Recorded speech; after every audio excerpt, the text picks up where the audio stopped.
One thing that is very common and people really want to hear when they are mastering their music, other than loudness, is a tight, punchy low end.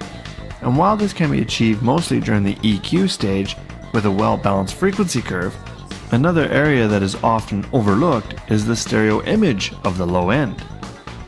In the last chapter, we looked and learned about phase correcting by making sure that our stereo image is not too wide.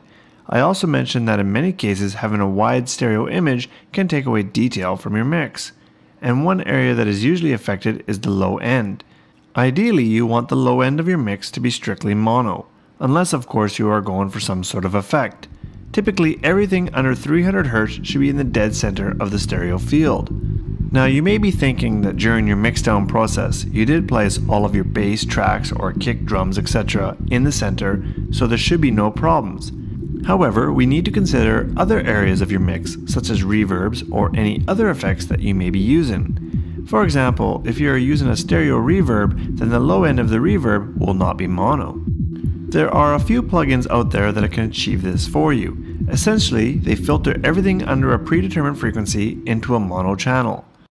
A perfect plugin that comes to mind is NewGen Audio's Mono Filter. With this plugin, you can enter the frequency in which everything below will be converted to the mono channel. You can also preview the mono channel and the stereo channels independently, so you can hear just what in the low end you are filtering.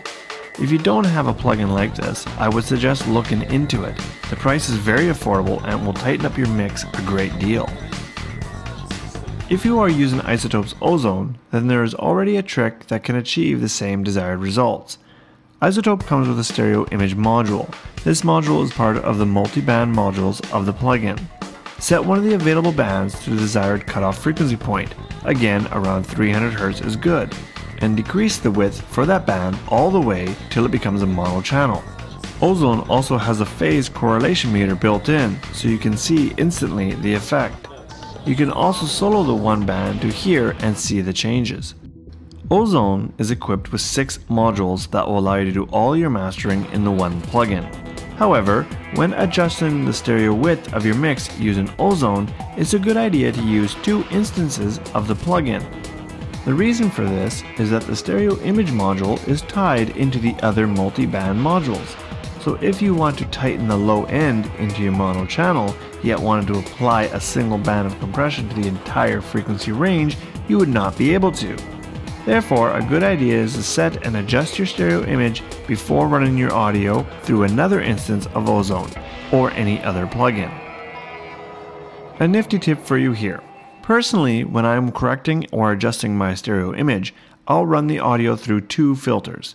The first one would be used to widen the image, and the second one would be used to convert the low end to a mono channel.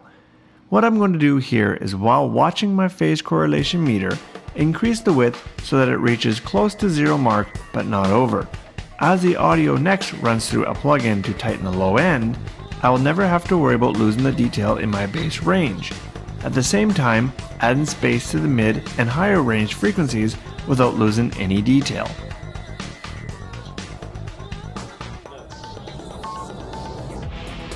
For Ozone users, this can be achieved by using 2 bands in the stereo images, one band for everything under 300 Hz and the other band for the rest.